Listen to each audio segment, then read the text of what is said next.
अब तक हम आपके सामने 300 से ज़्यादा एपिसोड लेके आ चुके हैं, लेकिन ये एपिसोड आपको लगेगा कि बेस्ट है। शर्त बस इतनी है कि आप लास्ट तक बने रहें और इसको एंजॉय करें। राहत इंदौरी साहब का शेर है सुरेंद्र सर कि लोग हर मोड़ पे रुक रुक के संभलते क्यों हैं, और इतना ही डरते हैं तो फिर घर से निकलते क्यों हैं। भाई इतना ही डर लग रहा है तो घर बैठिए ना। तो मैं कहता हूँ कंपनी लोगों से नहीं चलती, लोगों से चलती है। जिस दिन आपने ये अंतर समझ लिया कि कंपनी लोगों से नहीं लोगों से चलेगी, उस दिन आप लोगों को पढ़ना शुरू कर देंगे, लोगों से जुड़ना शुरू कर देंगे। दुनिया में डायरेक्ट सेलिंग से ज़्यादा खूबसूरत और कमाल की इंडस्ट्री हो ही नहीं सकती। डायरेक्ट सेलिंग से ऐतराज ही किसको है? देख लेना, मिडिल क्लास को है। सारे मीम जितने बनाएंगे वो कौन बनाएंगे? मिडिल क्लास वाले। आपने देखा बहुत बड़ा करोड़पति अरबपति कभी डायरेक्ट सेलिंग की बुराई कर रहा हो? एक ढूंढ के बता दीजिएगा। बाय डिफॉल्ट 90% लोग बिजनेस करना चाहते हैं, कर क्यों नहीं पाते सर?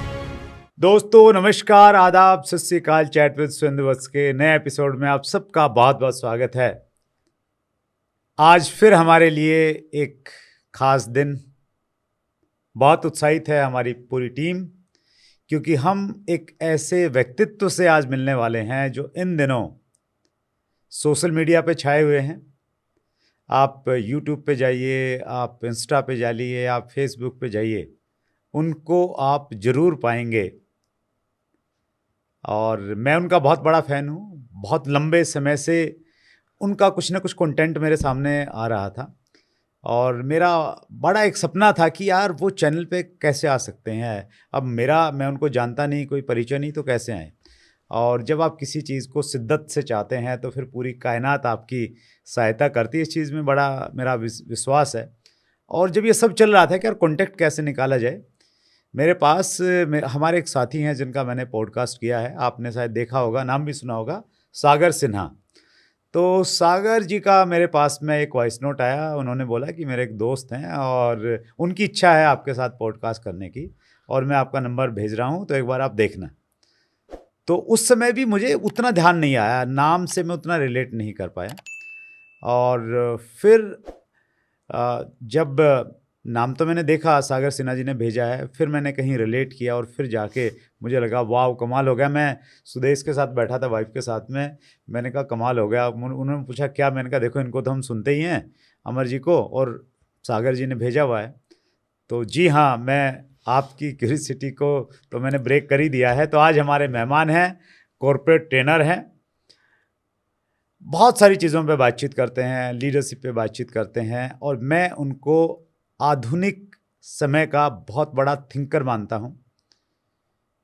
ऐसे गहराई में जाते हैं सब्जियों की, और उनकी गहराई में उतरना ये बताता है कि उनके पास में कितनी विजडम है। तो आइए हम सब लोग मिलके बहुत उत्साह के साथ में, आप नीचे कमेंट्स में वेलकम लिख सकते हैं, स्वागत करें सोशल मीडिया सनसनी अमर चौधरी। बहुत बहुत स्वागत अमर सर। सर बहुत बहुत बहुत बहुत दिल से आभार। It's like a dream come true आपके साथ प्लेटफॉर्म शेयर करना सर। और मेरी बड़ी दिली तमन्ना है सर, जिस अंदाज में आपने मेरा परिचय दिया है, मेरी बड़ी इच्छा है कि मेरी वाइफ इस परिचय को जरूर देखे, उसे भी पता चले बाहर मेरी कितनी इज्जत है। सर मैं दिल से आभार आपका व्यक्त करता हूँ। सागर सर का भी बहुत बहुत आभार जिन्होंने मुझे आप तक पहुँचाया। हकीकत ये है सर, मेरा सपना था कि मैं आपके साथ प्लेटफॉर्म शेयर कर पाऊँ। बहुत बहुत आभार सर, बहुत बहुत शुक्रिया, धन्यवाद। अगर हम आप जैसी पर्सनैलिटी तक अगर पहुंच रहे हैं ना सर, किसी न किसी रूप में, तो बस हम तो 56 इंच का हो गया सीना हमारा। देखिए आपको लोग सर कितना पसंद करते हैं सर। आपका हमने एक इंट्रो वीडियो डाला और जी, उसमें जी। बहुत सारे कमेंट्स आए, मैं जी। कुछ पढ़ता हूँ। जी सर। इस्लाम टीवी टूरिस्ट ने लिखा है, जी। मुझे बहुत दिन से इंतजार था सर, आप एग्जाम्पल बहुत अच्छा देते हैं। अरे वाह, क्या बात है। अजय पांडे ने आपके बारे में लिखा है, जी। आप शब्दों के जादूगर हो, आपका नजरिया एकदम अलग है, आपकी बात दिमाग में एकदम हिट करती है। क्या। और लास्ट में पढ़ रहा हूँ, ऑफिशियल जितेंद्र श्रीवास का, जी। हिंदुस्तान के बब्बर शेर आ रहे हैं। सर मैं सभी साथियों का बहुत बहुत बहुत बहुत इतने प्यार के लिए आभार व्यक्त करता हूँ। बहुत बहुत आभार सर, बहुत बहुत आभार। और हम आगे बढ़ें उससे जी। पहले मैं भी सागर सिन्हा जी का आभारी हूँ कि आपने परिचय करवाया अमर जी से, और अब हम मतलब हमारा इंटरव्यू करने का तो मन ही नहीं कर रहा था। मतलब इंटरव्यू करने से पहले हम घंटों तो वैसे ही बतियाते रहे। So thank you so much Sagar Sinha ji. Sir मैं भी सागर सर के आभार से ही शुरू करूंगा। बहुत बहुत आभार सर, और आपका बहुत बहुत आभार सर। Thank you. तो सर, आपकी लाइफ जर्नी से स्टार्ट करते हैं सर। जी जी जी। ये हिंदुस्तान का आधुनिक थिंकर कहाँ पैदा हुआ, कहाँ एजुकेशन हुआ और कैसे थिंकर बन गया? सर एक छोटा सा गांव है लोनी के पास गाजियाबाद में, चिरोड़ी गांव है सर। अच्छा। एक छोटे से गांव में जन्म हुआ सर। स्कूलिंग विजय सिंह पथिक वहाँ एक स्कूल है सर, वहाँ से मेरी स्कूलिंग हुई। फिर कॉलेज गाजियाबाद से हुआ। लेकिन मेरे एक आम मतलब आम आज भी ऐसा कुछ नहीं सर, लेकिन एक दब्बू से बच्चा जिसकी आवाज़ नहीं निकलती थी, जो बोल नहीं पाता था, और अगर आज आपके साथ मन शेयर कर पा रहा हूँ तो उसमें मेरे ताऊ जी के बेटे जिनको मैं अपना आदर्श मानता हूँ, राजीव चौधरी जी, राज साहब मैं उनको बोलता हूँ। मेरे बड़े भाई थे, शहीद हो गए, सीआरपीएफ में असिस्टेंट कमांडेंट थे। लेकिन उनकी दो बातें मेरे जहन में ऐसी बैठ गई। हम स्पोकन इंग्लिश क्लास जाया करते थे सर, और मुझे मंच से बड़ा डर लगता था, स्टेज पर जाने से बड़ा डर लगता था। तो एक थ्योरी जो इस समय बड़ी वायरल भी होती है मेरी, वो थ्योरी एक्चुअली उसका जो ओरिजिन हुआ, उसका जो जन्म हुआ, वो राज साहब की बात से हुआ। और उन्होंने कहा था, अमर जब भी ज़िंदगी में ऐसा लगे कि मुझे ये काम करना चाहिए या नहीं करना चाहिए, तो उन्होंने एक मुझसे कहा था कि फंस जाना।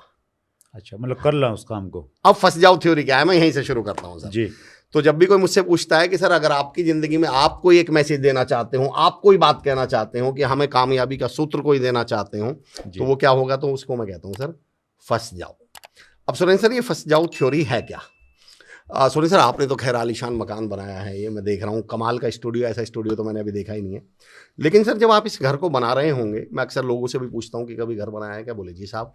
तो मैंने कहा जब आपने कॉन्ट्रैक्टर से एक एस्टिमेट लिया होगा, एक आइडिया लिया होगा कि कितने में बन जाएगा, तो सर अगर उसने कहा होगा कि 30 लाख, तो एक्चुअल में कितने में बना होगा फिर वो मकान? फंस जाते हैं सर फिर तो कितने में बना होगा सर? हाँ मतलब 30 का बोल रहे हैं तो कितने में जाके बनेगा? हाँ 30 का मतलब जनरली सोचते हैं 30 का होगा, तो 35-40 आदमी सोच लेता है जी, और फिर बहुत बार तो वो करोड़ों में जाके करोड़ में जाके मैं 60-70 लाख मान लूँ सर? हाँ जी आराम। मेरा सवाल सुरेंद्र सर, क्या कॉन्ट्रैक्टर को मालूम नहीं था कि इसमें 60-70 लाख लगेंगे? शायद मालूम होता होगा। तो फिर उसने 30 लाख क्यों बोले? क्योंकि वो जानता है कि भाई साहब आप फंसिए तो सही। वो ये जानता है कि आप 30 लाख के नाम पर एक बार शुरुआत तो कर दीजिए, आप 60-70 लाख की व्यवस्था भी कर लेंगे। पर सुरेंद्र सर अगर उसने शुरू में ही 60 लाख बोल दिए होते तो मैं गारंटी देता हूँ 90% तो घर बनाने की हिम्मत ही नहीं दिखा पाते। बोले 2 साल बाद सोचेंगे, 2 साल बाद सोचेंगे, और 2 साल बाद वो 30 लाख 40 लाख में बदल चुके होते हैं। जिंदगी में हम सबसे बड़ी गलती ये करते हैं सर कि हम सोचते हैं कि मैं कहता हूँ कि आप तो एक बार फंस जाओ।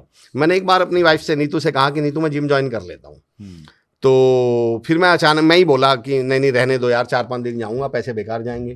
तो नीतू बोली फीस कितनी है? मैंने कहा 2200 रुपये है महीना। बोले नहीं साल की फ़ीस कितनी है? मैंने कहा 16,000 रुपये के करीब है।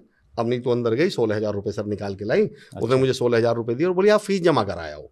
अरे मैंने कहा पागल है, 4-5 दिन जाऊँगा पैसे बेकार जाएंगे। बोले आप फीस जमा तो करा के आओ। मैं सुरेंद्र सर 16,000 रुपये जमा कराया।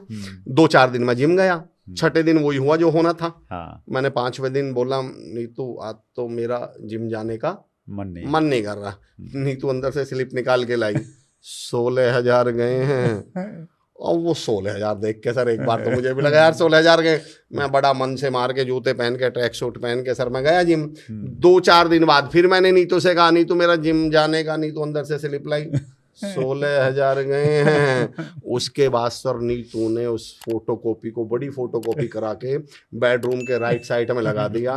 और सुरेंद्र सर उसके बाद मैं ऐसे उठता था, 16,000 गए हैं। हमारी समस्या सुरेंद्र सर ये है कि हम सोचते हैं कि एक बार जाके देख लूं, मन लगा तो फीस जमा कर दूंगा। मैं उल्टा कहता हूँ कि मैंने कहा फीस जमा तो करो, मन अपने आप लग जाएगा। ट्रायल क्लास ज्वाइन नहीं करनी। ट्रायल क्लास, हम ये जो ट्रायल है ना, ये सबसे बड़ी ट्रैपिंग है सर। अच्छा। इस दुनिया में कामयाब होने का सबसे पहला फॉर्मूला है सर फंस जाइए। आपने कभी देखा होगा आप ट्रैफिक में जा रहे हो, रेड लाइट पे आप खड़े हो, पीछे से एक ऑटो वाला आता है सर जी, और वो अपने अगले पहिए को सीधा ऐसे फंसा लेगा 2 गाड़ियों के बीच में। और जैसे ही ग्रीन लाइट होती है सबसे पहले कौन सा निकलता है सर? वही जाता है। चाणक्य ने ये कहा है कि अगर आप कामयाब होना चाहते हैं तो अपने मकसद और अपने गोल किसी को मत बताइए। और सुरेंद्र सर मैं ये कहता हूँ कि पोस्टर लगवा दीजिए। ढोल पिटवा दीजिए, मैं कहता हूं मुनादी करवा दीजिए, अब वो अचीवमेंट करना आपकी मजबूरी बन जाएगी। आप ये जो दुनिया के ताने हैं ना, ये जो दुनिया आपको टोक रही है, एक्चुअली ये एक ताकत बन सकती थी आपकी। नवाज देवबंदी साहब का एक शेर है सर कि सफर में मुश्किलें आए तो हिम्मत और बढ़ती है। क्या बात है। कोई गर रास्ता रोके तो जुर्रत और बढ़ती है, अगर बिकने पे आ जाओ तो घट जाते हैं दाम अक्सर, ना बिकने का इरादा हो तो कीमत और बढ़ती है। क्या बात, क्या दुनिया बात। का सबसे बड़ा मोटिवेशन ये है कि सर जब कोई कहे कि तुम नहीं कर पाओगे, आपने बोला कि मैं अक्सर मैं गांव से बिलोंग करता हूं सर, चिरोड़ी मेरा गांव है, तो मैं एक एग्जांपल दिया करता हूं। गांव में 2 लड़कों ने सब इंस्पेक्टर का फॉर्म भरा, दरोगा का फॉर्म भरा जी, और उनमें से सर एक का नंबर आ गया और एक का नंबर नहीं आया।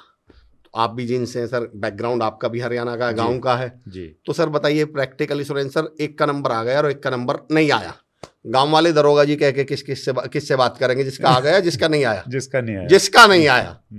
जिसका आ गया सर उसका तो नाम लेके बुलाएंगे, अरे अमर, ये दिखाने के लिए, हाँ हमारे तो घर की तो बात है। और जिसका नहीं आया और वो साइकिल पे जा रहा है और आधा गांव, और दरोगा जी साइकिल पे जा रहे हैं, वो फिर गेहूं पिसवाने जा रहा है, दरोगा जी गेहूं पिसवाने खुद जा रहे हैं, फिर वो भैंसा बुग्गी लेके जा रहा है, दरोगा जी बुग्गी लेके जा रहे हैं। कुछ दिनों में उसको समझ में आ जाता है बेटा ये तब तक नहीं देंगे जब तक तुम दरोगा ना बन जाओ। तो मैं हमेशा ये कहता हूँ, उन्होंने मुझे, राज साहब ने मुझे, तो मेरे गांव से जब मैं निकला तो मुझे ये सबक मिला सर, फंस जाओ, और फिर धीरे से मैंने खुद को फंसा लिया सर, और फंसते फंसते आज मैं आप तक पहुँच गया। Great sir. मैं एक चीज़ ऐड करना चाहूँगा अमर जी, एक 6C प्रिंसिपल है, उसको मैं बहुत फॉलो करता हूँ जी जी, और बहुत वैज्ञानिक है वो अपने आप में जी, और उसमें पहली चीज़ फंसना ही है। पहला C है कमिटमेंट। कमिटमेंट मतलब जैसे आपने कहा ना कि मुनादी करवा दो, मैं करने वाला हूँ। जी जी जी। तो जब हम कमिटमेंट कर लेते हैं ना, फॉर एग्जांपल मैंने कमिटमेंट कर लिया किसी भी चीज़ को लेके कि भाई मैं अमिताभ बच्चन को चैट विद सुरेंद्र वत्स बुलाऊंगा, कमिटमेंट कर दिया पब्लिकली। तो कमिटमेंट पहले C से ऑटोमेटिकली दूसरा C आ जाएगा, क्रेज। बहुत बिल्कुल सही, बड़ी बात सर। साहस आ जाएगा, साहस आ जाएगा भाई, लोगों को बोल दिया जी, और नहीं आए तो फिर बेइज्जती हो जाएगी। जी, जी, जी, जी, तो क्रेज आ गया, ऑटोमेटिक आ गया, बिल्कुल आएगा सर। और फिर ऑटोमेटिकली तीसरा C आएगा, क्रिएटिविटी। आप क्रिएटिव हो जाएंगे, यार अमिताभ बच्चन को बुलाना तो कैसे बुलाएंगे, किसी की सिफारिश लगवा सकते हैं, कोई पैसे वैसे दे के अगर आते हो तो ऐसा कोई जुगाड़ बनाए, क्या करें, तो हम क्रिएटिव हो जाएंगे। क्रिएटिविटी के बाद में फिर चौथा C आएगा जी, और चौथा C है कैपेबिलिटी। जब आपके पास में आइडिया है ना, क्रिएटिव हैं, तो आप अपने आप को कैपेबल महसूस करेंगे जी जी। और कैपेबिलिटी से फिर पांचवा C आएगा जी जी, कॉन्फिडेंस। कॉन्फिडेंस है कि यार हो सकता है जी, आ सकते हैं बच्चन साहब जी जी। और कॉन्फिडेंस आपको किसी भी चीज में आ गया जी, तो फिर आप कर जाते हो, फिर आप कर जाएंगे। सोनी सर आपने बड़ी कमाल की छठा C, एक बार लास्ट कंक्लूड कर लूं जी जी। छठा C है कॉन्टिन्यूअस जी। तो आपने पहला कमिटमेंट किया जी और कॉन्फिडेंस से आपने पूरा किया जी, तो फिर वहां रुकना नहीं है, फिर अगला आप पंगा ले लो, आगे फिर फंस जाओ, फिर आप फंस जाएंगे, फिर आगे फिर कमिटमेंट करो, कमिटमेंट से फिर करेज आएगा जी, फिर क्रिएटिविटी आएगी, फिर कैपेबिलिटी आएगी, फिर कॉन्फिडेंस आएगा जी, और इसी प्रकार से आप आगे बढ़ते जाएंगे। आपने सोनी सर इतनी कमाल की बात, मुझे 3 पॉइंट याद दिला दिए, कमाल। मैं पहले शुक्रिया, आपसे बात करके ना मजा इसलिए आएगा कि डिस्कशन से बातें निकलेंगी। प्लीज मैं एक एग्जांपल दिया करता हूँ सर, ताकत ऑलरेडी हमारे अंदर है। बड़ा व्यवहारिक सा उदाहरण देता हूँ सर, मैं कोई गूगल यूट्यूब की बात ही नहीं करूँगा। जब हम पहले बस से, टेम्पो से ऐसे ट्रेवल किया करते थे ना, और कई बार किराया देते थे, और हमने किराया निकाल के दिया 20 रुपये या 50 रुपये, और सामने वाला बोलता था यार चेंज दे दो, खुले नहीं है, और हमारा डायलॉग क्या होता था, नहीं यार मेरे पास खुले नहीं है। हम ये बोलते थे मेरे पास खुले नहीं है, तुम दे दो। तो वो कहता था ठीक है रुको वेट करो मैं दे दूंगा।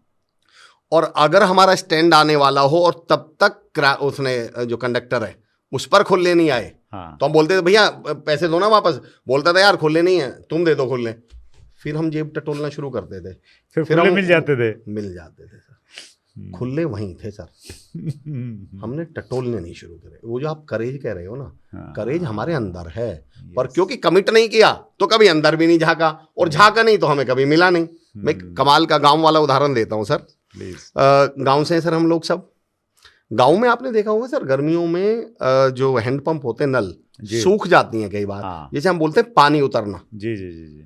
तो जब पानी उतर जाता है सर, नल सूख जाती हैं, तो उसका जो अंदर का करोड़ों अरबों लीटर पानी है वो कहीं भग गया क्या, खत्म हो गया क्या धरती में से?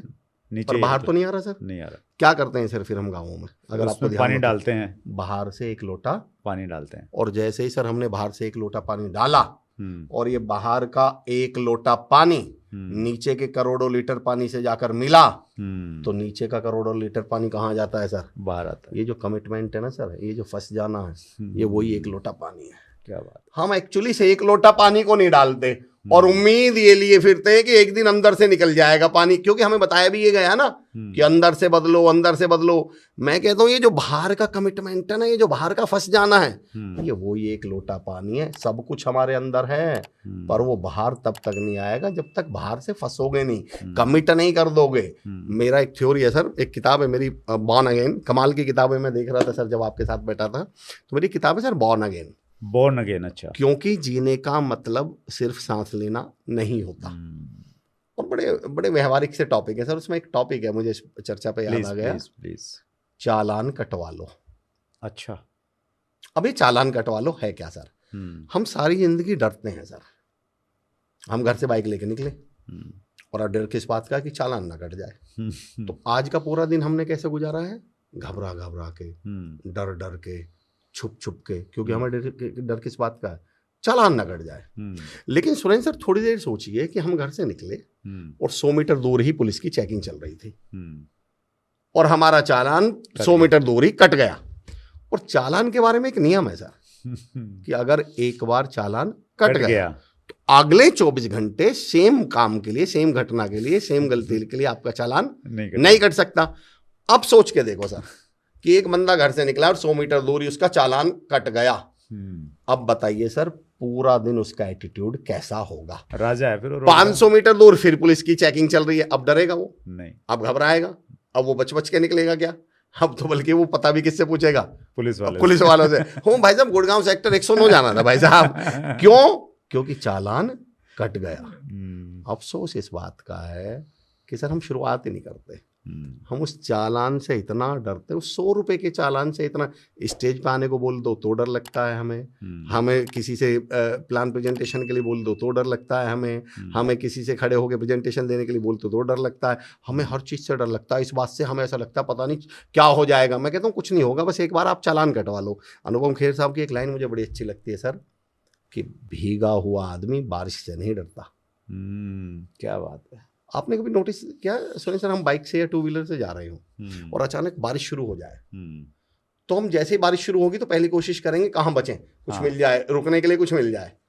अगर पहले 1-2 मिनट हमें रुकने के लिए या छुपने के लिए कुछ नहीं मिला और हम एक बार भीग गए तो सर 3 मिनट बाद अब हमारा एटीट्यूड कैसा होता है? हम सेम बारिश जिससे डर रहे थे, घबरा रहे थे, इरिटेट हो रहे थे, अब सेम बारिश में क्या करने लगते हैं? मेरे सपनों की रनिंग भीग गए ना। एक्चुअली भीगा हुआ आदमी कभी डरता नहीं बारिश से। पर अफसोस इस बात का, हम उस 2 मिनट के भीगने से जिंदगी भर इतना बचते हैं, इतना डरते हैं कि हम अपना जीना ही नहीं शुरू कर पाते। तो मेरा अपना ये मानना है सर, भीग जाओ, फंस जाओ, सब कुछ हमारे अंदर है। आप कहाँ फंसे? मैं सर सबसे पहले तो मैंने एक स्पोकन इंग्लिश क्लास ज्वाइन की थी। स्टेज पे आने से बड़ा डर लगता था। तो मेरे ताऊ जी के बेटे थे, मैं जिनका जिक्र कर रहा था, राज साहब, और मैं घबराऊं, डरूं, दुनिया खींचे, मतलब इवन मेरे साथी खींचे, मैं डरूं, मैं घबराऊं, मेरे को डर लगे। तो उनका 2 एग्जाम्पल देता हूँ सर, मतलब 2 एग्जाम्पल। एक तो उन्होंने फंस जा, मैं आपको सही बताऊँ सर, मुझे OCD रहा। अच्छा। हाँ, OCD में क्या होता है सर, अजीब सा डर लगता है। जैसे मैं आपको बताऊं कि मुझे ऐसा होता था कि जैसे मुझे यहाँ से उठना है तो मेरे मन में ख्याल आएगा इस टेबल को टच करके उठना, नहीं तो गड़बड़ हो जाए, पापा जी को कुछ हो जाएगा। अच्छा। हाँ, OCD में एक ऐसा लगता है। हाँ, ऑब्सेसिव कंपल्सिव डिसऑर्डर, इसमें आपके मन में ख्याल ऐसे आते हैं। तो जैसे मैं उठूंगा तो बाहर निकलूंगा तो मैं फिर वापस आऊँगा, आपसे हाथ मिलाने आऊँगा कि अरे यार मैंने सुरेंद्र सर से हाथ नहीं मिलाया ना, तो ऐसा हो जाएगा। ऐसा मेरे अंदर था, समस्या थी। तो मुझे डर लगता था मैं स्टेज पे जाऊंगा तो ये हो जाएगा। तो उन्होंने मुझे बड़ा अच्छा, उन्होंने मेरे डर को देखे कैसे रीडायरेक्ट किया। उन्होंने मुझसे ये नहीं कहा कि डर मत, उन्हें मालूम था कि नहीं ये डरेगा तो सही। तो उन्होंने कहा मगर तुझे क्या लगता है? मैंने कहा यार मैं जाऊंगा और मैं गलती कर गया तो पापा जी को कुछ हो जाएगा, मैं नहीं कर दिया। अब उसने कहा, मैं कहता था, उन्होंने कहा उन्होंने तो मेरे डर की इंटेंसिटी बढ़ा दी। बल्कि मैं सोचता था कि अगर ऐसा हुआ ना और मैंने ये टच नहीं किया तो पापा जी का एक्सीडेंट हो जाएगा। और वो मेरे ताऊ जी के बेटे थे, उन्हें मेरा हक था, मुझे अब भाई तो कुछ भी बोल सकते हैं। उन्होंने मुझे एक नया डर दे दिया सर। बोले अगर तूने ऐसा स्टेज पर नहीं आया ना आज, तो पापा जी को कुछ हो ही जाएगा, एक्सीडेंट नहीं कुछ हो जाएगा। बोले अब तुझे इन 2 डर में से एक चुनना है, तू देख एक्सीडेंट मंजूर है तुझे, पापा जी को कुछ हो जाना ही मंजूर है। अब मेरे को लगे नहीं यार, मैं नहीं आया तो स्टेज पे नहीं आया तो यार पापा जी को कुछ हो जाएगा, पापा जी को कुछ हो जाएगा। उन्होंने मेरे नेगेटिव डर को पॉजिटिव डर में कन्वर्ट कर दिया और उन्होंने मुझे फंसना सिखा दिया। और वहीं से मैंने ये थ्योरी दी सर, फंस जाओ। सुनिए सर, फिर जब मैंने इसको डेवलप किया, अब मैं जब कॉर्पोरेट में सेशन लेता हूँ, मोटिवेशन पे बात करता हूँ, कॉलेजेस में बात करता हूँ, तो इसी बात को मतलब मुझे उनकी बात याद आ रही है, तो 2 उदाहरण देता हूँ सर प्लीज़। फिर मैंने एक थ्योरी बनाई और उस थ्योरी को मैंने नाम दिया तो वाले प्राणी। अच्छा, एक्चुअली वो तो वाले प्राणी मेरे से ही निकले थे, मतलब मैं, भैया ने मुझसे कहा और वो तो वाला प्राणी एक्चुअली मैं ही था। तो वाले प्राणी समझ गए आप? मैंने अब ऐसे, अब तो खैर मैंने उसको ओवरकम करने की कोशिश की, भैया का गाइडेंस रहा, मेरी थोड़ी सी मैंने भी हिम्मत दिखाई, हौसला दिखाया। तो वाले प्राणी क्या है? और इस तो ने हमारी ज़िंदगी को सर मतलब यकीन जानिए उन ऊंचाइयों पर जाने से रोक रखा जिन पर हम जा सकते थे। अब सुनिए सर, ये तो वाले प्राणी है क्या? आपने वो लोग देखे जिनकी ज़िंदगी में हर कुछ भी लाइन बोलो तो हर लाइन के पीछे तो लगा होता है। हाँ भाई, मैं कर तो सकता था लेकिन अगर ऐसा हो गया तो आप इनसे बोलो कि यार तुम डायरेक्ट सेलिंग में आ जाओ, या तुम एक काम करो प्लान देने जाओ, सर मैं अटक गया। सामने वाले ने प्रश्न पूछ लिया तो मैंने इनका नाम ही तो वाले प्राणी रखा हुआ है। अच्छा। आप इनको बोलो इंटरव्यू देने चले जाओ, ये अलग श्रेणी है। हाँ, ये श्रेणी अलग है सर, इन्होंने प्रैक्टिस बहुत करी हुई है इस तो की।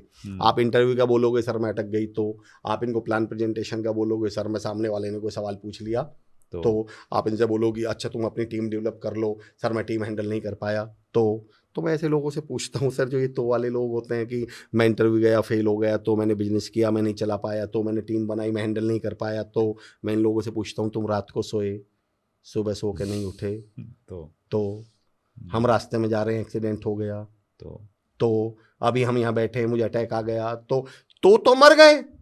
आपने सुनिए सर किसी को मरे पीछे रोते हुए देखा है क्या? अरे यार मैं तो मर गया यार, मर गए तो बात खत्म हो गई ना सर। हमें इस बात का डर है कि मर गए तो, राहत इंदौरी साहब का शेर है सुरेंद्र सर कि लोग हर मोड़ पे रुक रुक के संभलते क्यों हैं, और इतना ही डरते हैं तो फिर घर से निकलते क्यों हैं? भाई इतना ही डर लग रहा है तो घर बैठिए ना। मैं एक बात की तो गारंटी ले सकता हूं कि कभी भी भारत सरकार से तो लेटर आने वाला नहीं है कि अमर चौधरी उठो, उत्तिष्ठा अमर चौधरी और दुनिया बदल के दिखाओ। मैं देखिए सर कोई किताबी बात मैं करता नहीं, मैं ये नहीं कहता सुरेंद्र सर डर नहीं लगता, पर मेरा एक सवाल है, नदी के किनारे चल चल कर एक बात तो तय है कि हम डूबेंगे नहीं, पर सर ये भी तो तय है कि हम पार नहीं उतरेंगे। भाई मैं डायरेक्ट सेलिंग में हूं और मैं किसी को प्लान देने ही ना जाऊं तो एक बात तो तय है मैं रिजेक्ट नहीं होऊंगा, पर ये भी तो तय है कि पे आउट नहीं आएगा, ये भी तो तय है कि पैसा नहीं मिलने वाला, ये भी तो तय है कि टीम नहीं बनने वाली। तो मैं आज तक नहीं समझ पाया कि हमारा जन्म नदी में डूबने से बचने के लिए हुआ है या पार उतरने के लिए हुआ है। भाई देखिए एक शिप है, वो पानी में जाएगा, समुद्र में जाएगा, तो जाहिर सी बात है उसके डूबने का खतरा है सर। यस। पर सर वो 250 करोड़ का जहाज समुद्र पे बंदरगाह पे खड़ा करने के लिए भी तो नहीं बना। मैं हमेशा एक उदाहरण देता हूं सर, मैं हमेशा एक बात मानता हूं, अंडा फर्श पे गिरेगा तो फूट जाएगा, और अंडे को किस बात का डर है? और यार मैं फूट ना जाऊं। 90% डायरेक्ट सेलिंग में हम कहाँ अटके हुए हैं, या हम लाइफ में ही कहाँ अटके हुए हैं सर, कि मैं ऐसा करूंगा तो यार फूट जाऊंगा मतलब रिजेक्ट हो जाऊंगा, मना हो जाएगा, इंसल्ट हो जाएगा, ये हो जाएगा। मैं ये कहता हूं सर अंडे को गिरने से डर लगता है कि मैं गिर जाऊंगा तो क्या हो जाएगा, फूट जाऊंगा। चलिए एक काम करते हैं सर, अंडे को फूटने नहीं देते। अब मैं आपके हाथ में और तमाम जो सुन रहे हैं उनके भी हाथ में सर एक साबुत अंडा देता हूं। अब इस साबुत अंडे का कोई यूज बताइए सर, क्या करेंगे? साबुत अंडे को आप ऑमलेट बना के खा सकते हैं। फोड़ना पड़ेगा सर? फोड़ना पड़ेगा सर? हाँ बिल्कुल। अंडे का ऑमलेट बनाएंगे तो भी क्या करना पड़ेगा सर? फोड़ना पड़ेगा। साबुत अंडे का कोई यूज नहीं। भुजिया बनाएंगे तो क्या करने का सर? फोड़ना पड़ेगा। ऑमलेट बनाएंगे फोड़ना पड़ेगा। सब्जी बनाएंगे फोड़ना पड़ेगा। छोड़िए सर नमक छिड़क के खाएंगे तो भी फोड़ना पड़ेगा। दरअसल उस बेवकूफ अंडे को यही नहीं पता कि मैं काम का ही तब हूं जब मैं गिर जाऊं और फूट जाऊं। अब मैं इसलिए लोगों से कहता हूं कि भाई या तो उठो, कोशिश करो, रिस्क लो, गिर पड़ो, रिजेक्ट हो जाओ, चोट खा लो, फूट जाओ और वैल्यूएबल बन जाओ, और या फिर सारी जिंदगी बचे रहिए। मत फूटिए, मत गिरिए, मत फूटिए। फिर आपके घर वाले आपका इंट्रोडक्शन करवाएंगे, ये हमारा बड़ा बेटा, ये छोटी बेटी और ये अंडा। भगवान ने अच्छे खासे इंसान पैदा किए थे सर, हम अंडा बनने पे तुले हुए हैं। फिर हमारे घर के बाहर एक बोर्ड लगेगा, यहाँ इंसान का अंडा पाया जाता है, टिकट 20 रुपए। मैं आज तक नहीं समझ पाया कि सर कि बिना फूटे हमारा यूज क्या है। हमने मनुष्य का जन्म फूटने से बचने के लिए थोड़ी लिया है सर। तो मैं जिंदगी में ये समझता हूँ सर, जिस दिन हम फंस गए उस दिन हम फूट जाएंगे, और जिस दिन हम फूट गए उस दिन हम वैल्यूएबल बन जाएंगे सर, काम के बन क्या जाएंगे। बात है। तो जो दो वाली श्रेणी के लोग हैं, जी जी जी, तो वो अंडे की तरह हैं, उनके लिए मैसेज ये है कि वो फूटने के लिए तैयार रहें सर, और कोई रास्ता ही नहीं है। हाँ, इसमें एक चीज और बता दूं सुरेंद्र सर, उन्हें लगता है हम फूटने से बच जाएंगे। मैं ये कहता हूँ सर, अंडा फूटता भी दो तरह से है, एक अंदर से और एक बाहर से। दोनों में अंतर बताता हूँ सर। जब अंडा अंदर से फूटता है तो उसके अंदर से एक नई लाइफ, नई जिंदगी की शुरुआत होती है सर। और जब सेम अंडा बाहर से फूटता है तो उसकी औकात 12 रुपए के 15 रुपए की ऑमलेट की होती है सर। तो मैं लोगों से कहता हूं कि हमारे हाथ में फूटने से बचना भी नहीं है। या तो आपके हाथ में बस इतना है, या तो खुद अंदर से फूट जाइए और नई जिंदगी की शुरुआत कर दीजिए, वरना ये दुनिया बाहर से तो फोड़ ही देगी। फिर आप ये मत कहिएगा कि हमारे साथ ये क्या हुआ है, हमारे साथ ऐसा क्यों हो गया है। तो अल्टीमेटली फूटना तो पड़ेगा सर, बिना फूटे तो काम चलने वाला नहीं। ग्रेट सर, आपके जो उदाहरण हैं अद्भुत रहते हैं। ये जो कंटेंट क्रिएशन है, जी जी जी, हर व्यक्ति कहता है कि भाई कोई कहता है मैंने गीता से लिया, कोई कहता है मैंने पुराणों से लिया, कोई किसी चीज़ को सोर्स मानता है।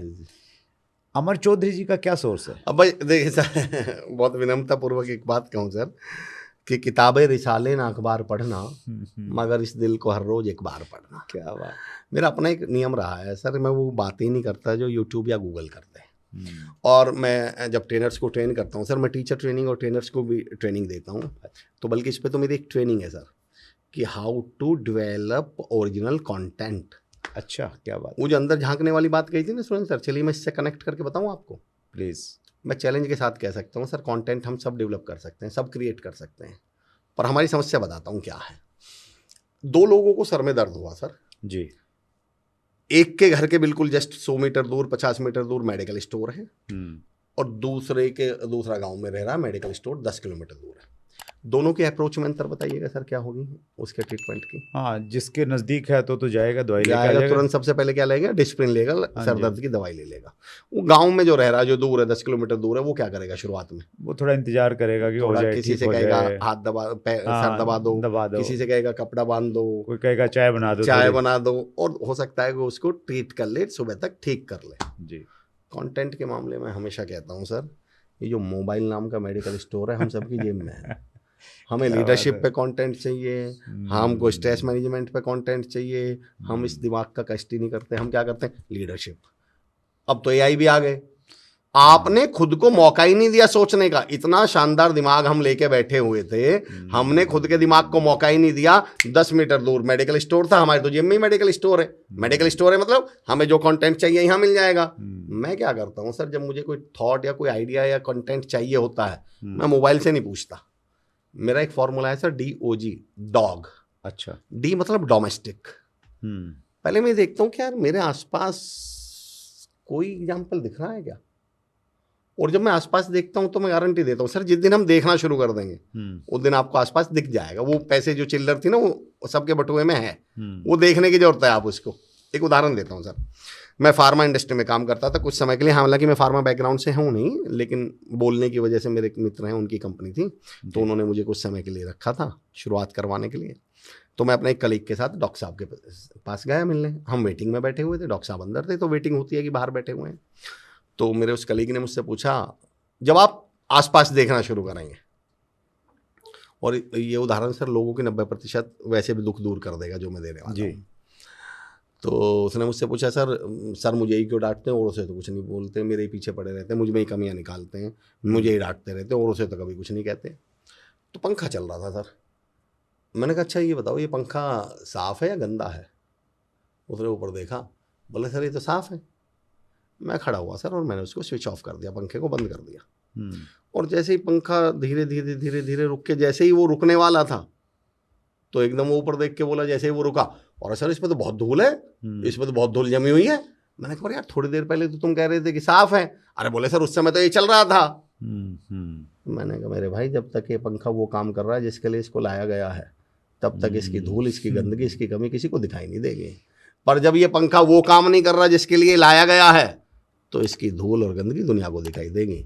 तो मैंने कहा जिस काम के लिए तुम्हें हायर किया गया है, जब तक परफॉर्म करोगे, रिजल्ट दोगे, आप परफॉर्म कर रहे हो, तो फिर चाहे कितनी भी गंदगी, तब भी ऐसा नहीं है उसमें कमी नहीं है, धूल नहीं है, पर वो दुनिया को नहीं दिखेगी और ना दुनिया देखना चाहेगी, क्योंकि आप अपना वो काम कर रहे हैं जिसके लिए आपको हायर किया गया है। और मैंने कहा यार तुम वो काम भी ना करो और फिर तुम ये सोचो कि तुम्हारी कोई कमियां भी ना देखे, गंदगी भी नहीं देखे, तो फिर तो गंदगी देखेगा। तो मेरा पॉइंट ये है सर, मुझे एग्जाम्पल वही मिल गया, लेकिन कब? जब मैंने गूगल से नहीं पूछा। तो शुरुआत में डी मतलब डोमेस्टिक, ओ मतलब होता है सर ऑब्जर्वेशन। अच्छा, जब आप ऑब्जर्व करना शुरू कर देंगे अपने आसपास चीजों को, एक और एग्जांपल देके बताता हूँ सर, मैं ट्रेनिंग में हूँ तो मैं एक थ्योरी देता हूँ sir, connect before you correct. अच्छा, ट्रेनिंग का गोल्डन रूल है सर, पहला नियम है कनेक्ट बिफोर यू करेक्ट। जिसे आप करेक्ट करना चाह रहे हैं, जिसे आप सुधारना चाह रहे हैं, जिसमें आप बदलाव लाना चाह रहे हैं, पहले उनसे कनेक्ट तो डेवलप कर लीजिए। हम कॉन्टैक्ट को ही कनेक्ट समझ लेते हैं सर, हम लोग कॉन्टैक्ट और कनेक्ट शब्द में अंतर नहीं कर पाते हैं। मैं उदाहरण देता हूं सर, अगर मैं मोबाइल को चार्जर के ऊपर रख दूं तो ये दोनों एक दूसरे के कॉन्टैक्ट में है या नहीं सर? है। कॉन्टैक्ट में, कॉन्टैक्ट में नहीं है, पास में है बस। नहीं, कॉन्टैक्ट में तो है, आपने सही कहा अभी, कॉन्टैक्ट में तो है, हाँ, पर ये किस में नहीं है? कनेक्ट नहीं कर रहे, कनेक्ट में नहीं है। तो कॉन्टैक्ट में तो है, पर ये चार्ज करेगा क्या? क्यों नहीं चार्ज कर रहा सर? कनेक्ट नहीं, क्योंकि ये कनेक्ट नहीं है। हम ऑडियंस के सामने आके पता क्या सोच रहे होते हैं, मैं कनेक्ट में नहीं जी, आप अभी कॉन्टैक्ट में आए हैं, कनेक्ट में नहीं आए। अब ऑब्जर्वेशन मैं कैसे करता हूं, मैं एक उदाहरण देता हूं, तो मैं इसको कैसे एग्जांपल देता हूं सर। फिर तो मैं लोगों से पूछता हूं यार एक बात बताओ, दूध को जमाना है यानी दही जमानी है, तो उसमें क्या करना पड़ता है? बोले जी वो जावन डालना पड़ता है जी। तो मैंने कहा किसी भी टेम्परेचर पे जामुन डाल दें क्या वो दूध की दही जम जाएगी? नहीं। बोले नहीं सर, हल्का सा क्या करना पड़ता है, गुनगुना। तो मैं हर ट्रेनर से बोलता हूँ कि जो ऑडियंस है आपकी ये दूध है और आप जामुन हैं। ये ऑडियंस बैठी हुई थी, आप गए, जाते ही गिर गए।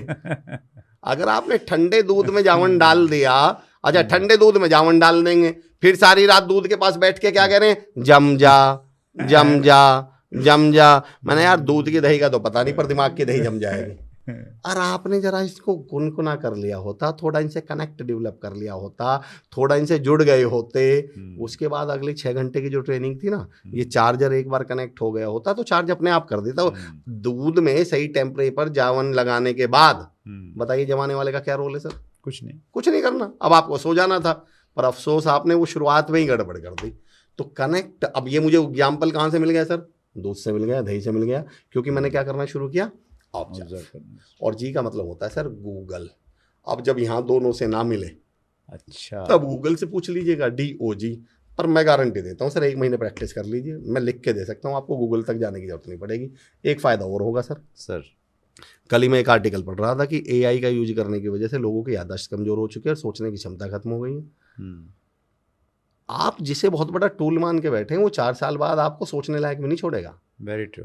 तो मैं कहता हूँ एज ए ट्रेनर, जिस दिन आपने अच्छा, दूसरी बात क्या होती है सर, जब आप प्रैक्टिकल एग्जांपल देते हैं तो लोग कनेक्ट भी करते हैं, वो लोग उससे बहुत आसानी से रिलेट करते हैं, क्योंकि उनके आसपास के एग्जांपल है। तो मेरी कोशिश ये रहती है कि सर मैं पहले ऑब्जर्व चीज़ों को या तो डोमेस्टिक उठाऊं या उसको ऑब्जर्व करना शुरू करूं, और फिर लास्ट में जाना पड़ जाए तो ईश्वर की कृपा से, वैसे रेयरली ऐसा कभी होता है सर। वंडरफुल। तो कनेक्ट बिफोर यू। आप तो अमर सर बहुत अच्छे स्पीकर हैं ही हैं। एक व्यक्ति से मैं बहुत प्रभावित हूँ, उनको हमने अपने शो पे भी बुलाया जी, श्री मुकेश कोठारी। मुकेश कोठारी जी, अरे वाह, क्या और अद्भुत स्पीकर हैं, अद्भुत। और मैंने उनको, चूंकि मेरी अपलाइन में भी आते हैं, तो उनसे बहुत कुछ मैंने सीखा। जी जी जी। तो वो अक्सर बोलते हैं जी कि मैंने लाइफ में कभी कोई किताब नहीं पढ़ी, और कोई बोले किताब में पढ़ता हूँ तो मुझे नींद आ जाती है। पब्लिकली बोलते हैं, कुछ नहीं बोलते मैं ज्ञानी हूँ, पढ़ता हूँ। तो लोग उनसे पूछते हैं फिर आप इतना अच्छा बोलते हैं, मतलब वो हाईली डिमांडिंग स्पीकर हैं। जी जी जी। तो बोलते हैं मैं लोगों को ऑब्जर्व करता हूँ बस, आसपास की चीज़ों को देखता ये हूँ। इतनी बड़ी कमाल की बात कही है सर ने, सर इतनी बड़ी कमाल की। मैंने कहा ना कि लोग किताबें रिसाले ना अखबार पढ़ना, मगर इस दिल को हर रोज एक बार पढ़ना। जिस दिन हमने लोगों को पढ़ना शुरू कर दिया, आपने एक बड़ी कमाल की टीम पे मैं बात करता तो मुझे याद बात करता सर मैं वैसे भी अक्सर कहता हूँ कि कंपनी, अगर आप खासतौर से डायरेक्ट सेलिंग में विशेष तौर से, तो मैं टीम की इंपॉर्टेंस पे बोलता हूँ ये वाली लाइन, कि जो आपकी कंपनी है वो लोगो समझते हैं सर, वो हम लोगो बनवा लेते हैं। यस, कंपनी का लोगो। तो मैं कहता हूँ कंपनी लोगों से नहीं चलती, लोगों से चलती है। जिस दिन आपने ये अंतर समझ लिया कि कंपनी लोगों से नहीं लोगों से चलेगी, उस दिन आप लोगों को पढ़ना शुरू कर देंगे, लोगों से जुड़ना शुरू कर देंगे। इस विषय पे तो सर मुकेश कोठारी सर का आपने कमाल उदाहरण दिया और आपने चर्चा छेड़ी है। पर एक टॉपिक है सर लीडरशिप पे, जिसको मैंने नाम दिया, और डायरेक्ट सेलिंग के लिए तो मैं समझता हूँ ये भ्रम वाक्य होना चाहिए। डायरेक्ट सेलिंग है क्या सर? ये प्रोडक्ट का बिजनेस थोड़ी है। डायरेक्ट सेलिंग पे अमर जी, क्योंकि आपको है ना, लोग वैसे तो जान रहे आजकल बिल्कुल वायरल हैं आप, जी। लेकिन डायरेक्ट सेलिंग से आपका क्या नाता है? वो डायरेक्ट सेलिंग को लेके आपकी क्या सोच है? सर मैं डायरेक्ट सेलिंग से मेरा वैसा नाता तो ये है, मैं डायरेक्ट सेलिंग का मुरीद हूँ। अच्छा। मैं डायरेक्ट सेलिंग को दीवाना हूँ, मैं डायरेक्ट सेलिंग को प्यार करने वाला हूँ। मैं ये नहीं कह रहा कि डायरेक्ट सेलिंग से मेरी शादी हुई है, पर मैं डायरेक्ट सेलिंग का प्रेमी हूँ। मैं ये कह सकता हूँ सर दावे के साथ ऑन स्क्रीन, दुनिया में डायरेक्ट सेलिंग से ज़्यादा खूबसूरत और कमाल की इंडस्ट्री हो ही नहीं सकती, है नहीं, हो ही नहीं सकती। 2-3 पॉइंट से मैं सिद्ध करूंगा सर। कारण क्या है? एक पहले मैं एक सिंपल सा एग्जांपल देता हूं। बिजनेस कोचिंग में हूं सर। आप अगर बिजनेस मॉडल को समझने की कोशिश करें, पिछले 10 साल में जो सबसे बड़ा बिजनेस मॉडल डेवलप हुआ है, आज से 15-20 साल पहले सर मॉल्स हुआ करते थे, बड़ी बड़ी शॉप्स हुआ करती थी, बड़ी बड़ी दुकानें हुआ करती थी जी। क्यों फेल हो गई? लेकिन फ्लिपकार्ट, अमेजॉन, जितने भी ऑनलाइन प्लेटफॉर्म हैं, ये क्यों चल गए? दोनों में अंतर बताता हूँ सर। बिजनेस मॉडल क्या बदला है पिछले 10 से 12-15 सालों में सर? दुकान या मॉल कहता था कि भाई हमने एक शानदार दुकान खोली है, शानदार मॉल खोला है। कस्टमर से क्या कहता था? हमने यहाँ दुकान खोली है, तुम उठकर यहाँ आओ। राइट। फ्लिपकार्ट और अमेजॉन क्या कहते हैं? नहीं भाई साहब, आप घर बैठो, हम आपके पास आएंगे, सरकार आपके द्वार। ऑटो और ओला और उबर में क्या अंतर है सर? ऑटो क्यों नहीं, मतलब क्यों चैलेंजेस फेस कर रहे हैं?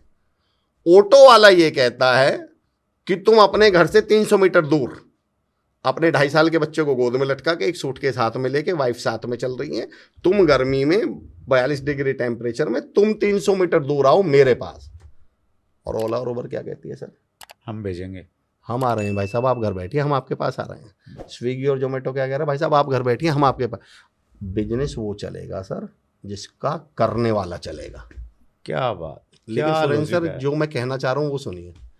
ये बात बड़े बड़े एंटरप्रेन्योर्स को, बड़े बड़े बिजनेस ओनर्स को 10 साल पहले समझ में आई है, 5 साल पहले। सर डायरेक्ट सेलिंग को 150 साल पहले ये बात पता थी। डायरेक्ट सेलिंग मॉडल क्या है? यस। जो बात इस पूरी दुनिया को 5 साल पहले समझ में आई है, डायरेक्ट सेलिंग को 150 साल पहले पता थी कि बिजनेस मॉडल वो चलेगा जिसका करने वाला कस्टमर तक पहुंचेगा। डायरेक्ट सेलिंग क्या कहती है कस्टमर से? भाई प्लान प्रेजेंटेशन देने हम तुम्हारे पास आएंगे, प्रोडक्ट देने हम तुम्हारे पास आएंगे, काउंसलिंग के लिए हम तुम्हारे पास आएंगे। सर ये वो बिजनेस मॉडल है जिसका दुनिया में कोई मुकाबला नहीं है। आज ये पूरी दुनिया एक्सेप्ट कर रही है इस बात को। क्या बात। लेकिन सुरेंद्र सर, उसके बावजूद चैलेंज क्या आया? उसके बावजूद दुनिया की एकमात्र ऐसी इंडस्ट्री जो इस भारत जैसे देश की, या मैं कहता हूँ तमाम दुनिया के देशों की, आप जिन देशों में डायरेक्ट सेलिंग अप गई है सर, उनके डेवलपमेंट का आप तो खैर कमाल की किताब, मैंने आपकी डेटा बेस, मुझे सबसे अच्छी बात लगी, आप डेटा पर बहुत अच्छा लिखते हैं सर। आप उनकी ग्रोथ चेक कीजिएगा। जैसे जैसे डायरेक्ट सेलिंग इंडस्ट्री वहाँ ग्रो होती चली गई, वो कंट्री ग्रो होती चली गई सर। फिर भी इतनी खूबसूरत इंडस्ट्री को चैलेंज क्या आया? मैं अपने अंदाज में बताता हूँ सर। मैं कहता हूँ sir direct selling love marriage की तरह है। अच्छा। हाँ जी सुनिए सर, मुझे लव मैरिज को भारत में एक्सेप्ट किया गया या विरोध किया गया इसका भारत में? पहले बहुत विरोध हुआ, बहुत ज़्यादा विरोध था। अब 10-5% एक्सेप्ट किया गया, 20% मान लो, लेकिन फिर भी बहुत ज़्यादा। भारत जैसे देश में लव मैरिज का बहुत विरोध किया गया सर। इवन इस लेवल पे विरोध किया गया कि पिताओं ने ये कह दिया कि मेरी लाश पे से होके गुजरना पड़ेगा। यस। नहीं, लव मैरिज तो नहीं करने देंगे। इवन यहाँ तक विरोध किया गया कि पिताओं ने, घर वालों ने, बड़े भाइयों ने अपनी बहनों को मार डाला, अपने भाइयों को मार डाला, पर उन्हें क्या नहीं करनी थी सर? Love marriage. तो इसका मतलब इसमें कुछ तो ऐसा अवगुण होगा सर, कुछ तो ऐसी कमी होगी कि लोगों ने जान ले ली और जान दे दी पर लव मैरिज नहीं करनी थी। चलिए सुरेंद्र सर बताइए, सर मैं ओपन चैलेंज देता हूं, कमेंट बॉक्स में भी चैलेंज दे रहा हूं, मैं ओपन चैलेंज दे रहा हूं कि कोई मुझे डायरेक्ट सेलिंग की एक कमी बता दो, डायरेक्ट सेलिंग की एक कमी बता दीजिए, मैं ट्रेनिंग देना छोड़ दूं। बल्कि मैं सही बताऊं सर, लव मैरिज एक ऐसा सिस्टम था जो इस देश के 90% समस्याओं को हल कर सकता था।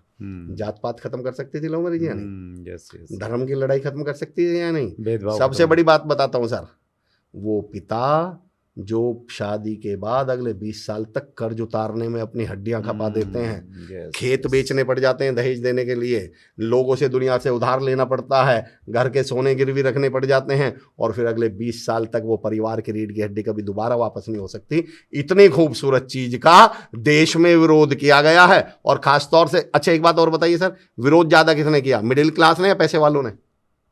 मिडिल क्लास ने ज्यादा किया, आम आदमी ने, मिडिल क्लास ने, जिसकी तकदीर बदल सकती थी लव मैरिज, जिस मिडिल क्लास की सारी समस्याएं लव मैरिज खत्म कर सकती थी। बच्चों के लिए जो परवरिश के लिए या बच्चों के लिए जो कर्जा लेना पड़ता है, सारी जिंदगी फिर कर्जे में घटना पड़ता है, खपना पड़ता है। बेटियों को कोख में क्यों मार दिया जाता है? क्योंकि उन्हें मालूम है कि बड़ी हो जाएंगी तो क्या देना पड़ जाएगा। और बेटी में ऐसी कौन सी कमी है सर?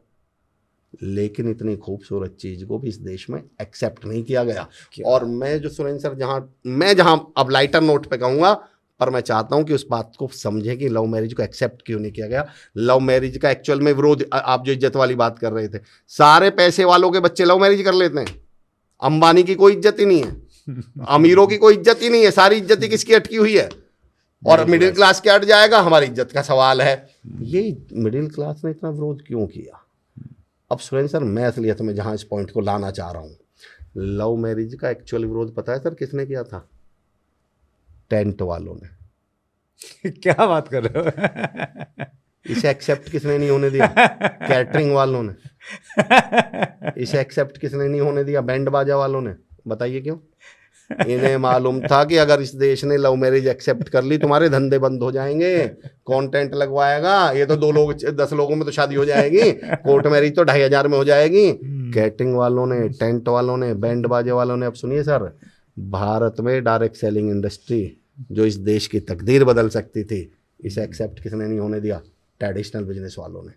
इन्हें मालूम था कि अगर डायरेक्ट सेलिंग इंडस्ट्री भारत में स्टैब्लिश हो गई, इसकी खूबी, इसकी खासियत, इसकी ताकत पता चल गई, तो जिस ग्रेजुएट लड़के को तुम अपनी दुकान पे 8000 में नौकरी करवा रहे हो, ये ग्रेजुएट लड़का डायरेक्ट सेलिंग से जुड़ के 80,000 कमाने लगता, 8 लाख कमाने लगता। और तुम्हें ये बच्चा जो ग्रेजुएशन है, जो क्षमता रखता है, टैलेंट रखता है, मेहनत रखता है, योग्यता रखता है 80,000 कमाने की, पर तुम इससे 8000 में काम इसलिए करवा रहे हो क्योंकि इसे लगता है कहीं 10,000 की जॉब ही नहीं मिलेगी। और अगर इसी बच्चे को पता चल जाता कि डायरेक्ट सेलिंग नाम की इंडस्ट्री भी है और मेरी वैल्यू तो 80,000 की है, 8 लाख की है, तो इसी बच्चे को तनख्वाह कितनी देनी पड़ जाती है इनको? जिस MBA के लड़के को वो 15,000 में रख रहे हैं, अगर वही लड़का जो कम्युनिकेशन सीख के आया MBA का बच्चा, वही MBA का बच्चा जिसके लिए अंदर लीडरशिप स्किल्स हैं, अगर वही डायरेक्ट सेलिंग इंडस्ट्री में जुड़ जाए और वो महीने के, उसे तो मालूम है यार इसमें तो कोई लिमिटेशन ही नहीं है, मैं 15,000 भी कमा सकता हूँ, 1.5 लाख भी कमा सकता हूँ, 15 लाख भी। तो फिर ये MBA वाले 15,000 में इनके यहाँ नौकरी कैसे करते हैं? ये 8,000 में इन्हें को कहाँ से मिलता है? ये जिसको वर्कफोर्स बोलते हैं, इन्होंने डायरेक्ट सेलिंग को देश में स्टैब्लिश ही नहीं होने दिया। डायरेक्ट सेलिंग के साथ मैं बताता हूँ क्या हुआ सर। वो आपने हिंदी फिल्में देखी होंगी, तो हिंदी फिल्मों में कई बार ये सीन, या अमूमन अपने आस पड़ोस में भी देखा होगा सर, कोई साहब थे गुड़गांव के और वो विदेश में जाके रहने लगे और उनका यहाँ एक बंगला था। अब उन्हें वो बंगला बेचना था। उन्होंने अपने पड़ोसी को फ़ोन किया और निगाह नज़र की थी उस बंगले पे। पड़ोसी पहले से ही थी। बंगला 5 करोड़ का था, पड़ोसी को 2 करोड़ में लेना था, तो लेकिन वो तो बाहर था, उसे बेचना था। उसने अपने बंगले को बेचने की कोशिश करी, तो जो खरीदेगा आसपास तो पूछेगा। तो फिर पड़ोसी ने बताया कि यार बंगला तो अच्छा है, पर रात को अजीब सी आवाज़ें आती हैं, पता नहीं इसमें कुछ पता नहीं कुछ, भाई पता नहीं, देख लेना एक बार। अब जो ग्राहक आए बोले यार देख लेना एक बार। भाई यार यहाँ से अजीब सी आवाज, कोई भूत यार कह नहीं सकता, एक बार देख लेना। आपको क्या लगता है बंगले में सच में भूत था? नहीं, पर क्योंकि उसे वो बंगला बिकने नहीं देना था। डायरेक्ट सेलिंग वही बंगला है सर। इन्हें मालूम था इसकी वैल्यू बहुत ज़्यादा है, अगर दुनिया को पता चल गई तो हम कहीं के नहीं रहने वाले हैं। तो उन्हें इस डायरेक्ट सेलिंग नाम के बंगले में बहुत घुसा दिया। अरे ये तो जोड़ने का काम है यार, अरे यार ये तो ऐसा काम है यार। अच्छा जोड़ने का काम करते हो। और मुझे दुख इस बात का है सर, ये तो कह रहे हैं ठीक है हम डायरेक्ट सैलरी क्या बोलते हैं नेटवर्क मांग, अरे नहीं सर जोड़ने का नहीं है, गर्व से कहिए जोड़ने, हाँ जी जोड़ने का काम है, आप तोड़ने का करते हो क्या। मैं सुरेंद्र सर नेटवर्क मार्केटिंग को डायरेक्ट सेलिंग को बोलता हूँ गॉड्स बिजनेस। क्या कमाल की इंडस्ट्री है सर। मैंने तो इसको नाम दिया है कि direct selling network marketing is God's business. God's business क्यों सर, मुझे कहीं ड्राइवर लगना है सर जी, तो मुझे ह्यूमन मेड चीज की जरूरत पड़ेगी। किसकी, ड्राइविंग लाइसेंस की। ये किसने बनाया, इंसान ने। मुझे डॉक्टर बनना है तो मुझे पहले उससे पहले क्या चाहिए सर, डिग्री चाहिए। मुझे पुलिस में जाना है, बहुत मेहनती हूं पर हाइट कम है, लग जाऊंगा क्या पुलिस में। ये हाइट का नियम किसने बनाया, इंसान ने। एक लड़की को एयर होस्टेस बनना है पर थोड़ा कॉम्प्लेक्शन थोड़ा डार्क है, उतनी सुंदर नहीं है, तो एयर होस्टेस बन सकती है क्या, ये नियम किसने बनाया, लोगों ने। मैं कहता हूं sir direct selling God's business है। गॉड्स बिजनेस मतलब जैसे भगवान ने पैदा किए हो, ना आपसे कोई पूछ रहा कि लंबे हो या ठिगने हो, ना कोई पूछ रहा कि एमबीए कर रखे या अनपढ़ हो, ना कोई पूछ रहा हिंदू हो या मुसलमान हो, ना कोई पूछ रहा कि काने हो या दिव्यांग हो, ना कोई आपसे धर्म पूछता, ना मजहब पूछता, ना जात पूछता, ना हाइट पूछता, ना कलर पूछता, ना आपसे क्वालिफिकेशन पूछता। जैसे भगवान ने पैदा किए हो क्या बात, वैसे ये इंडस्ट्री आपका वेलकम करती है। इसलिए मैं कहता हूं सर ये गॉड्स बिजनेस है, ये तो भगवान का व्यवसाय है। पर इसी भगवान के व्यवसाय को लोगों ने कैसे प्रेजेंट किया है, क्योंकि उन्हें मालूम था अगर ये इंडस्ट्री स्टैब्लिश हो गई तो ये जो मिडिल क्लास है ये अपने सपने पूरे कर जाएगी, ये कामयाब हो जाएगी। और मैंने एक शब्द पे काम कर रहा हूँ आजकल, ट्रैपिंग सर जी। और इस ट्रैपिंग का शिकार ही सबसे पहले कौन होती है, मिडिल क्लास। डायरेक्ट सेलिंग, और डायरेक्ट सेलिंग मतलब मिडिल क्लास। एक्चुअली क्या है सर, मैं आपको कारण बताता हूँ। हमें इतनी चालाकी से डायरेक्ट सेलिंग इंडस्ट्री की तरफ होकर गया। डायरेक्ट सेलिंग से ऐतराज ही किसको है, देख लेना, मिडिल क्लास को है। सारे मीम जितने बनाएंगे वो कौन बनाएंगे, मिडिल क्लास वाले। आपने देखा बहुत बड़ा करोड़पति अरबपति कभी डायरेक्ट सेलिंग की बुराई कर रहा हो, एक ढूंढ के बता दीजिएगा, नहीं करते। लेकिन आप जिनकी ये तकदीर, मैंने क्या कहा था लव मैरिज के समय, जिनकी वो तकदीर बदल सकती थी लव मैरिज, मिडिल क्लास की, आम आदमी की, सबसे ज्यादा विरोध उस आम आदमी ने किया। उसी की इज्जत खतरे में पड़ी, पैसे वालों की इज्जत खतरे में नहीं पड़ी। तो सेम डायरेक्ट सेलिंग जिसकी तकदीर बदलने के लिए आई थी, सबसे ज्यादा विरोध ही कितने। आप किसी के पास जाके बैठ जाओ, वो सबसे अरे यार ये तो जोड़ने का काम है। मैंने कहा तो इतना खूबसूरत काम। अमर सर आपके एग्जाम्पल बहुत अद्भुत रहते हैं, और ये जो एक नया एंगल आपने दिया जी डायरेक्ट सेलिंग का, मैंने तो आज तक इतने एपिसोड शूट किए हैं सर, कोई नहीं दे पाया, वो लोग नहीं दे पाए जो 25-30 साल से इस इंडस्ट्री का हिस्सा है। एक्चुअली सर मुझे प्यार, मैं पता नहीं, प्यार और मुझे मलाल बहुत है सर। मतलब मैं एक सपना देखता हूँ कि सर इस देश में डायरेक्ट सेलिंग ना हर एक व्यक्ति को एक बार तो अपॉर्चुनिटी मिले इस इंडस्ट्री की, डायरेक्ट सेलिंग को। अच्छा सबसे बड़ी कमाल की बात देखें सर, 99% लोग बिजनेस करना चाहते हैं इस धरती पे। अगर आप किसी से पूछोगे जॉब की तरफ बहुत ज़्यादा, मैं जॉब को, मतलब मैं ये भी बता दूं सर, मैं जॉब को डिमीन नहीं करता हूँ, ये भी मैं गलत मानता हूँ कि हम डायरेक्ट सेलिंग इंडस्ट्री या किसी को इस्टेब्लिश करने के लिए हम जॉब को, हम गलती भी ये करते हैं सर, करते हैं। ये मानव के तौर पर मैं आऊँगा इस पर, हाँ अच्छा ये ह्यूमन नेचर है सर। अगर आपको अमिताभ बच्चन की तारीफ करनी है तो पता नहीं क्यों शाहरुख खान की बुराई करनी जरूरी लगती है हमें। मैं आज तक नहीं समझ पाया, किसी एक चीज को बड़ा बनाने के लिए हमारे अंदर एक ऐसी भावना पैदा कर दी गई, दूसरे की बुराई करिए। तो पहले तो मैं जॉब को भी सैल्यूट करता हूँ, उसके बिना भी काम नहीं चलेगा। लेकिन मैं ये कहना चाह रहा हूँ सर, बाय डिफॉल्ट 90% लोग बिजनेस करना चाहते हैं, कर क्यों नहीं पाते सर? पैशन तो है, मेहनत तो है, टैलेंट तो है, जुनून तो है, सब कुछ है, फंड नहीं है। फंड नहीं है, एक्सपीरियंस नहीं है, ऐसा नहीं है सर। नहीं है सर, एक्सपीरियंस तो करने के बाद होगा, शुरुआत करने के लिए क्या नहीं है, फंड नहीं है। और डायरेक्ट सेलिंग इंडस्ट्री की सबसे बड़ी खूबी क्या है सर? मैं ये कहता हूँ किसी भी बिजनेस को शुरू करने के लिए 4 चीजें चाहिए सर, दिमाग में फितूर, आंखों में सपने, दिल में हौसला और जेब में पैसा। और डायरेक्ट सेलिंग क्या कहती है कि भाई अगर तेरे पास ऊपर की तीनों हैं, दिमाग में फितूर है, आंखों में सपने है, दिल में हौसला है, तो पैसे की चिंता मत करना, लगाने की जरूरत ही नहीं है। क्या बात है, हम लगा के बैठे हैं। मैं डायरेक्ट सेलिंग को ऐसे एग्जाम्पलीफाई करता हूं सर कि मुझे यहां से ट्रेन से जाना है मुंबई, मेरे पास 2 ऑप्शन है सर, क्या करूं? 3,500 रुपए का ट्रेन का टिकट ले लूं और उससे चला जाऊं, या पहले 350 करोड़ की ट्रेन खरीदूं? टिकट ले लूं, चले जाओ। अच्छा अगर मैं 350 करोड़ की ट्रेन खरीद भी लूं, एक 350 करोड़ की ट्रेन मालिक है और एक उसमें पैसेंजर है और दोनों उसी में बैठे हैं, तो पहले कौन से को पहुंचा देगी? बराबर ही जाएंगे दोनों। तो मैं कहता हूँ भाई साहब 350 करोड़ की ट्रेन खरीद के काम करना बिजनेस है, और सेम ट्रेन में 3,500 रुपए में टिकट लेकर बैठ जाना डायरेक्ट सेलिंग है। ना आपको प्रोडक्ट बनाना है, ना आपको कंपनी बनानी है, ना आपको बिल्डिंग बनानी है, ना आपको एम्प्लॉयज रखने हैं, ना आपको किसी की सैलरी देनी है, और फायदे सारे के सारे आप ट्रेन के ही उठा रहे हो। टाइम पे पहुंचाएगी भी उसी टाइम पे, आपको सुविधाएं भी सारी मिलेगी। ऐसा तो है नहीं मालिक के लिए 2 प्लेटफॉर्म पे फालतू रुक जाएगी और पैसेंजर के लिए नहीं रुकेगी। भाई उसके लिए रुकेगी तो आपके लिए भी रुकेगी। मैं इसको ऐसे, मैं दूसरा उदाहरण देता हूँ सर। मुझे यहाँ से गुड़गांव में बैठा हुआ हूँ और मुझे यहाँ से जाना है मुजफ्फरनगर। मेरे पास 2 रास्ते हैं सर। क्या करना चाहिए मुझे? पहले मैं 15 लाख की कार खरीदूं। उस 15 लाख की कार को खरीदूंगा तो चलाएगा कौन? मैं। रास्ते में पंचर हो गया सर, कौन लगवाएगा? खुद लगाना मैं। चालान कट गया, कौन भरेगा सर? मैं। पार्किंग के पैसे देने पड़ गए, किसको देनी पड़ेगी सर? मुझको। मैं रास्ते में कहीं वॉशरूम के लिए उतरा और पीछे से कोई गाड़ी चुरा के ले गए तो किसी गई 15 लाख की? मेरी। उसी सेम 15 लाख की गाड़ी को सर मैं 4,000 रुपए में किराए पे लेता हूँ। अब मैं गाड़ी चलाऊंगा या पीछे पैर पे पैर रख के बैठूंगा? मस्त एकदम। अखबार पढ़ते हुए सर। रास्ते में पंचर हो गया सर, कौन लगाएगा? ड्राइवर।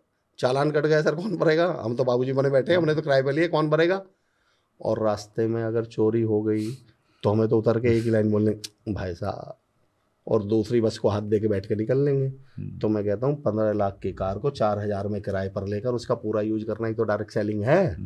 आपको तो 3-4 हज़ार रुपए की आईडी लगाकर इसके साथ काम शुरू करके आप करोड़ों रुपए का बिजनेस ज्वाइन कर सकते हैं, करोड़ों की इंडस्ट्री ज्वाइन कर सकते हैं। और बिजनेस के जितने भी सरदर्द हैं वो आपको नहीं पालने। अब पंचर लगवाना आपको नहीं है, चालान आपको नहीं भरना, जीएसटी तो कंपनी की आपको नहीं भरनी अगर मैं डायरेक्ट सेलिंग में हूँ, पंचर मुझे नहीं भरवाना, चालान मुझे नहीं भरवाना, पेट्रोल मुझे नहीं डलवाना, मुझे तो बस भैया अपने काम, और फायदे सारे उठा सकते हो आप। मेरे 2 प्रश्न हैं हमारे सर यहाँ पे। पहला प्रश्न ये, जैसे आपने बताया कि ऑलरेडी कंपनी ने किया हुआ है जी, और आपको कुछ नहीं करना जी, एक ऑप्शन है।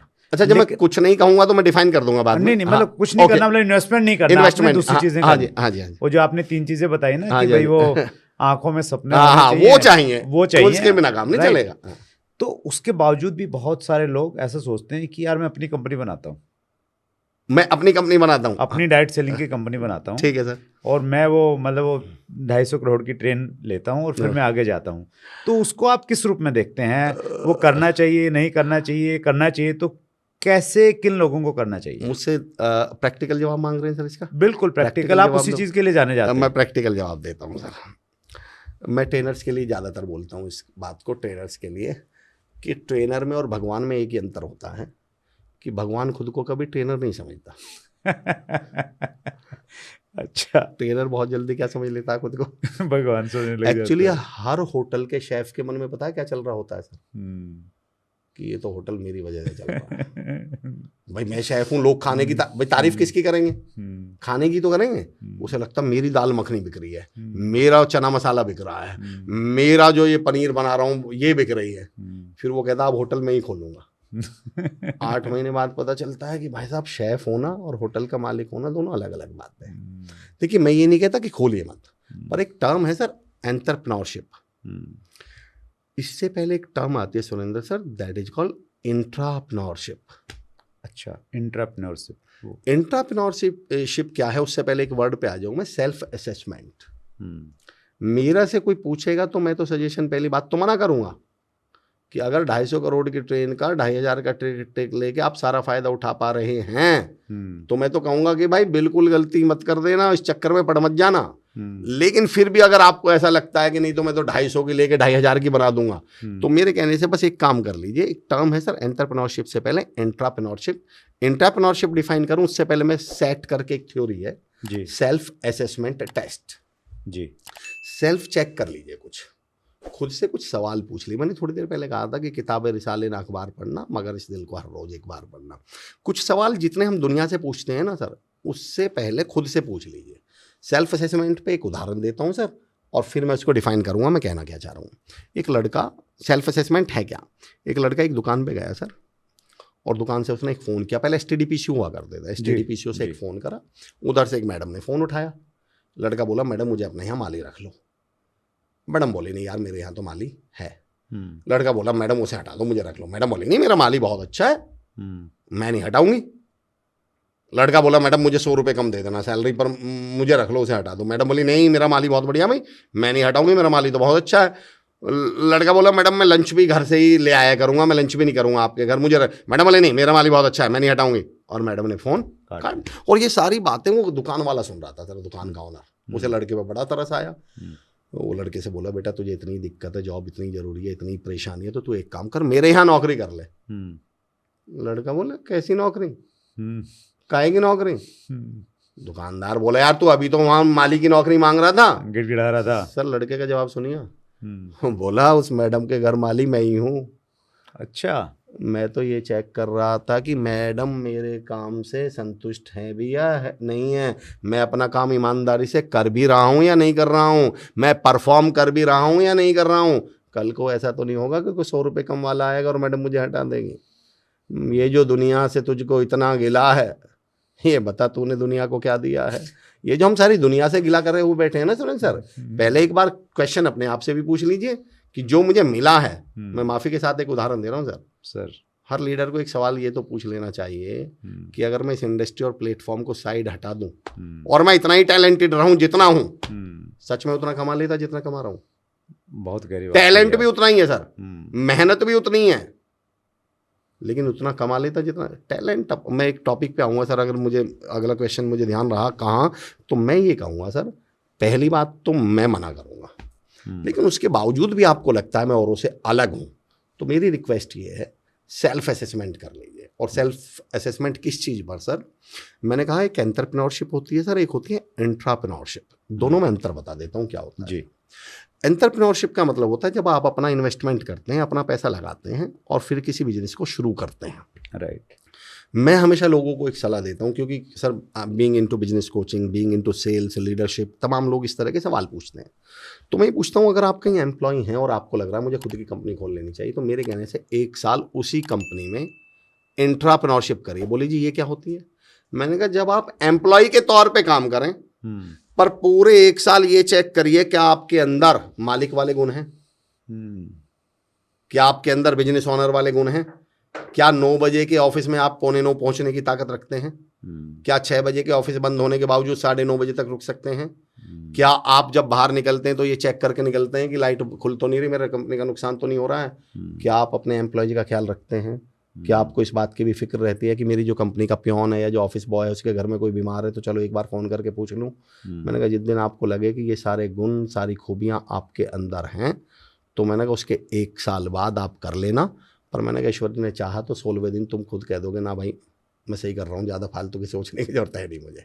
और मैंने कहा अगर इसमें पास हो जाओ तो कर लेना, फिर तो दुनिया की कोई ताकत आपको रोक ही नहीं सकती। इस समय पैसा आपका नहीं लग रहा, आप बहुत उतने बड़े रिस्क पे नहीं है। 90% लोग क्या करते हैं सर, मैं कहता हूँ कि कंपनी से जॉब छोड़ेंगे, फ्रीलांसर बन जाएंगे, 4 महीने बाद उनमें से लेंसर हट जाता है, फ्री बचते हैं। तो मैं ये कहता हूँ भाई एक बार चेक कर लीजिए, एंटरप्रेन्योरशिप पे जाने से पहले एंटरप्रेन्योरशिप पे सोचिएगा। तो मेरा तो ये सजेशन है। That's great, wonderful. जवाब मिल जाता है सर खुद को भी, आप दुनिया को कुछ भी बोलिएगा आपको पता चल जाता है कि एक्चुअल में इसका जवाब क्या है, मुझे करना चाहिए या नहीं करना चाहिए।